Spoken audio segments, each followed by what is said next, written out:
بنان آژانس خانی ادم باش بید عمل پیمانگی هاوار یا نه حکومینه الویری بهلکفتا سالیا دا اکتیا قطابین کردستانه چالاکی هاتیه انجام داند نواف چالاکی دا وینن شهیدا هر دیسان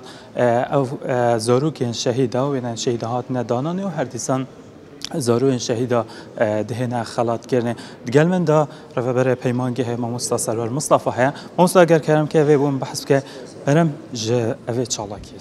مرم جوی چالاکی بهلکفتا هفته یک سالی یادا مزراندن ایکتیا قطابین کردستان و ایکتیا لاوین دموکراتا کردستان مدویان تشتک جواسترش سال چوین وکین امرا بین بوکن نا پیشنگه که تایبت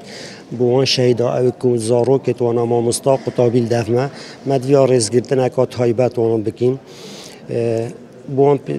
بوان کسا که اوی جان خواه و رحا خواه ملت گوری وی ملتی کری و ام پیسر پلندین که کومکا زارو که شهیدان جمع مستا قطابیان پیمانگه هم دوامد کن دوباره دستخوشی جماعت که وی کاری رابینه پیروز باهی ایکت یا قطابیان کردستان دکمو لاین دموکراتا کردستان سپاس بوده اف که قطابین گلو چند کیف خشن برکو چالاکیه که فی رنگی کریه روزه که حوصا البته اف جورا چالاکی هنه با قطابیات به پال درک با پیش و چون آست زانستی و از او بار ادامه که قطابین مگل دلخوشن که هم وقت پیمانگه رزکات های بد لوانا بگیرین او شهید المعنویت عمل شهید خواه بکین خدان پیروزیت خواه بکین خدان چند تویینه نه یعنی بیشتر چند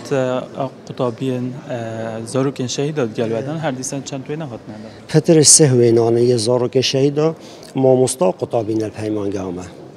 مستسرور گلکس پاس کتاد گلمن داوی بله بینان وقت مستای داد یارکنیل وری پتری سهوینان یعنی شهیدان هات نده اینان هر دیسان کروکچن شهیدان وری آماده بینه به علای کردستان تو روزه که حسادا هات خلات کرد.